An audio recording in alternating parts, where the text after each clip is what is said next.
In this video, we're going to be looking at topic 1C, atomic structure, and this is part of the IGCSE chemistry course from Edexcel.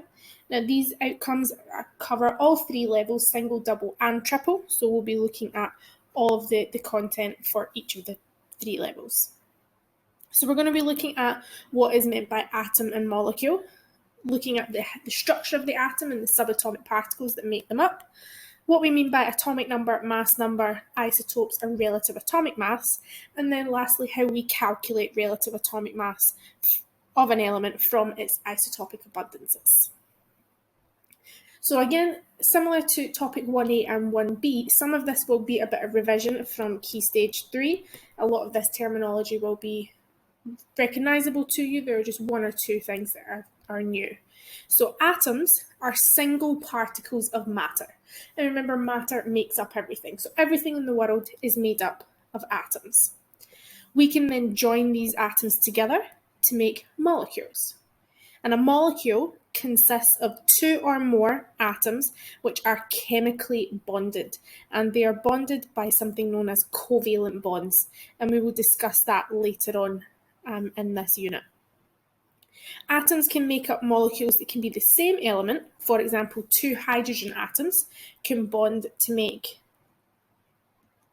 H2 or hydrogen, or you can have different elements or atoms of different elements joining together.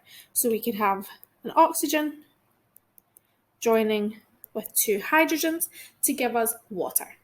So we need to make sure that we do understand the difference between molecule and an atom. So we're going to look a little bit more closely at the structure of an atom. So atoms are made up of three subatomic particles. There's protons, neutrons, and electrons. You need to know the location, the mass, and the charge of each of these substances. So if we start off with the protons, protons are found in this center part of the atom, and this center part is known as the nucleus.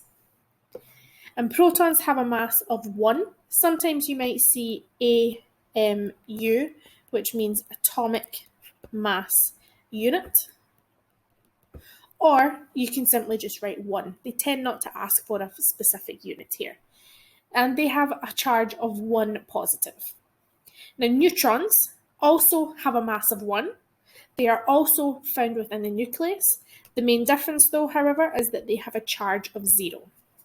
And electrons are found in these circles here, which are known as energy levels, or sometimes known as shells. They have a charge of -1, and they have a mass of almost 0. So electrons are extremely small. So we have that center part, which is known as the nucleus, and that contains our protons and neutrons, and our electrons orbit the nucleus in our electron shells or our energy levels. Now, atoms are extremely small. Okay, we actually can't see atoms unless we use an electron microscope, which is a very, very powerful microscope. So when we draw them out, we are, of course, magnifying them, and we're showing a model of what the atom looks like. In reality, if you were to scale up a helium atom to the size of a sports hall or a PE hall, the nucleus would be no bigger than a grain of sand. So actually, the majority of atoms is empty space. The nucleus itself is only a very small part of an atom, and they have quite large spaces in between each of the energy levels and each of the different particles. So this table is what you have to know. Proton, 1+ charge, mass of 1 in the nucleus. An electron, a 1 negative charge, and the mass we would say is 1/1836, or almost 0. And these are found in electron shells around the nucleus. And our neutron, charge of 0, because it is neutral, mass of 1, and also found in the nucleus. That is a common table that could be asked within an exam, so it is extremely important that you memorise it. Now, virtually all of the mass in an atom is concentrated in the nucleus because your protons and your neutrons have that mass of 1. The electrons are so small that they have zero effect on the mass. So your mass is only affected by the protons and the neutrons. And because these masses are so small, we measure them relative to each other. So we can't say that a neutron weighs 1 gram because it's much, much smaller than that. What we say is that it weighs the same as a proton, and we're going to call that 1. And we know that an electron is much lighter, and it is actually 1/1836 of the size of a proton. So we're measuring the masses relative to each other. Because in order to get something for 1 gram, you would need to have 6 times 10 to the 23 atoms. Okay, 6 times 10 to the 23 protons, which of course is a huge amount. Now, every single atom and every single element has very special numbers attached to them. And these numbers are used a lot within chemistry, and they form the basis of chemistry. Because we need to understand that every single element is different from each other. But every single atom of one element has to have some similarities. They have to be identical in some way so that they know that they belong to the same atom. And in 1913, it was discovered that the number of protons in an element's atom is always the same, and it is unique for every single element. So no two elements have the same number of protons. So we now call that number the atomic number. So the atomic number is equal to the number of protons in an atom. Again, that's a very important definition that you have to know. Now, atoms are neutral overall, meaning they have no overall charge. So this must mean if we have a specific number of positive protons, we must have the same number of negative electrons in an atom. So the number of protons, or your atomic number, is also the same as the number of electrons. However, we do not describe or define the atomic number in terms of electrons because that number can change if we form an ion, and we'll discuss that further in ionic bonding, which is topic 1E. So when we're talking about atomic number, we should only be referring to the number of protons. But if it's an atom, that will also tell us the number of electrons. Now, as I said, most of the mass of an atom is found in the nucleus. And because the nucleus contains both protons and neutrons, these are the thing that determine the mass of an atom. And the mass of different elements tends to be different because they have specific numbers of protons and specific numbers of neutrons. So to work out the mass of an element, we add the number of protons in the nucleus to the number of neutrons. And that tells us the overall mass. Now, we could also work out the number of neutrons by subtracting the atomic number, because that's our number of protons, from the mass number. You could be asked to work out one of those two things. You would either be asked to work out the mass number and be told the neutrons, or asked to work out the neutrons and be told the mass number. So let's put that into practice.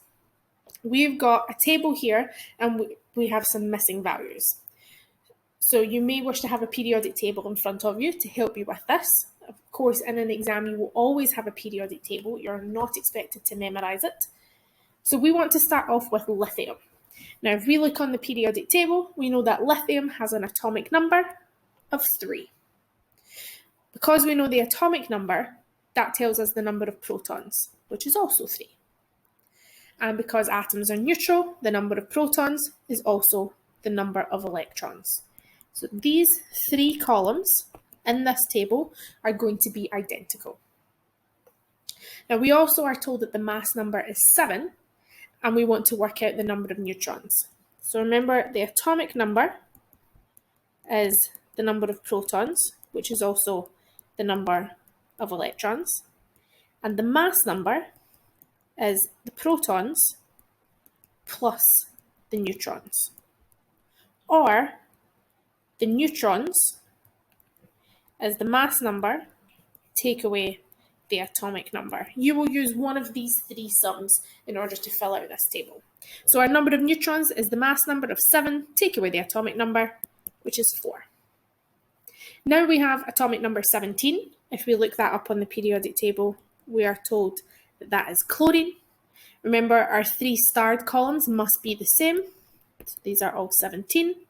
And now I can work out my mass number as 17 plus 18, which gives me a total of 35. Now, if we look up uranium on the periodic table, we can see that the atomic number is 92. That is also the same as our protons and our electrons. You can see the pattern here.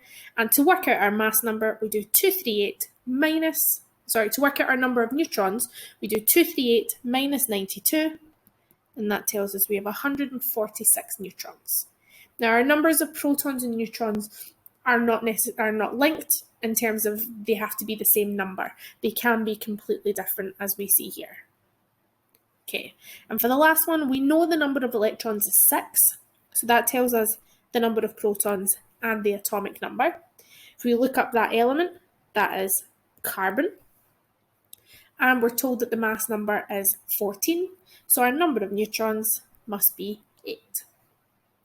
So it's important to learn these 3 equations, or these 3 sums, to tell you how to link mass number and atomic number to the numbers of protons, neutrons, and electrons.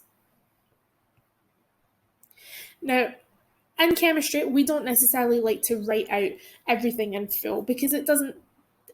We don't want to waste time. It takes a lot of time for us to write out protons equals electrons equals. So what we might do is we may use this nuclide notation, and this is just a shorthand way of writing the atomic number and the mass number.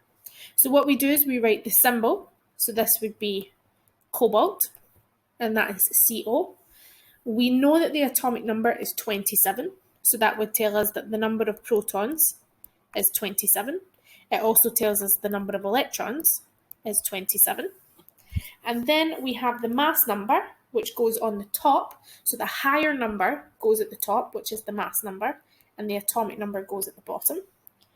And that tells us that it's 59. So we could work out the number of neutrons as 59 minus 27 to give us 32.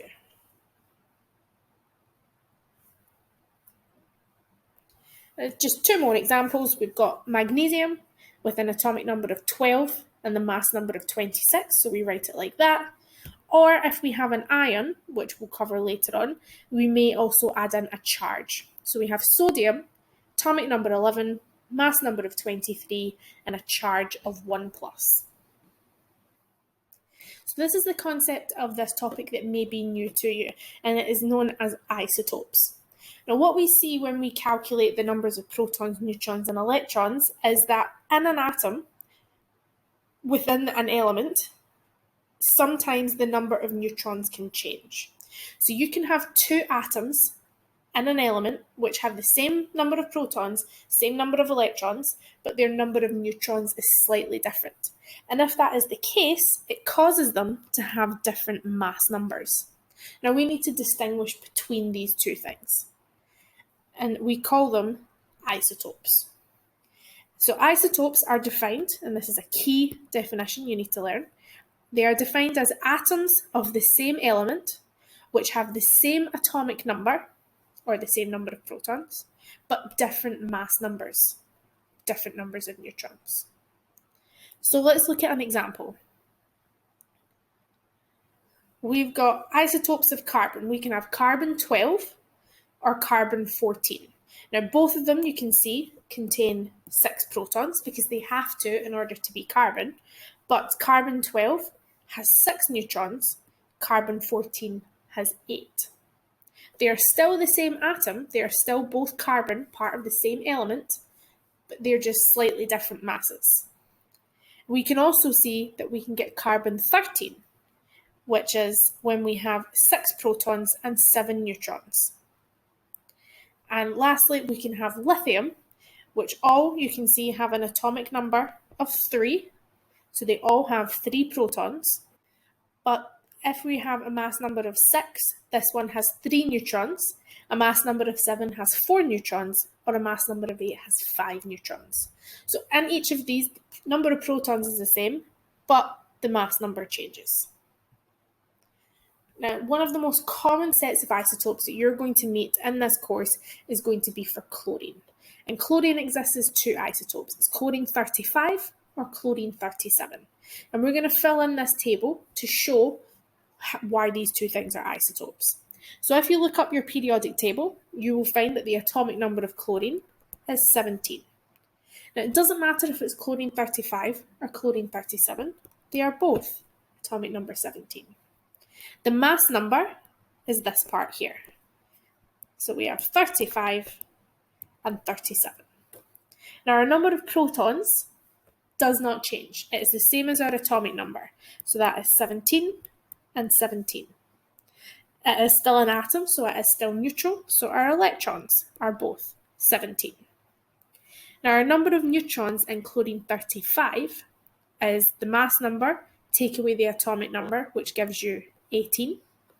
And in chlorine-37, the mass number, take away atomic number, is 20. So we do have that difference in the number of neutrons, but everything else is the same. Now this difference in neutrons does not affect the properties, okay, or how the atoms react. These are only going to control the mass number. The properties and the reactions are controlled by the number and the arrangement of the electrons, and that's something that you'll discuss in topic 1D. So despite the different masses of atoms in a sample, it will always react in exactly the same way. So there is no effect on that. Now, when we're looking at a sample of an element, we need to understand and take into account that these isotopes exist. So when we were looking at the mass number previously, and we said that it was just the protons plus the neutrons, what happens when you have a sample that contains chlorine-35 and chlorine-37? You need to know how much that weighs or what its mass is. So what we need to do is we use something known as the relative atomic mass. And relative atomic mass is the mass of an element taking into account all the isotopes present and their abundances, and it is measured relative to carbon-12. So basically, scientists took an atom of carbon that contains 6 protons and 6 neutrons, and they determined carbon-12 weighs this much. Okay, and they determined that it weighs 12 of a unit. Now the problem with this is that these were so small that they've had to make up a unit. So they've said that carbon weighs 12 of these new units. And every single other atom in the periodic table has its mass measured relative to carbon. But when we're talking about the relative atomic mass, it is about the isotopes and their abundances. And that's what you could be asked to calculate in an exam. So the way that we calculate this is we take the percentage abundance that we would be given in the question, and we multiply it by its corresponding mass. We then add that to the other percentage abundance and multiply by the other mass, and then divide it by 100 to remove the percentages. Now, if an element has more than 2 isotopes, you simply just add percent abundance 3 times mass 3, and you continue on for however many isotopes it has.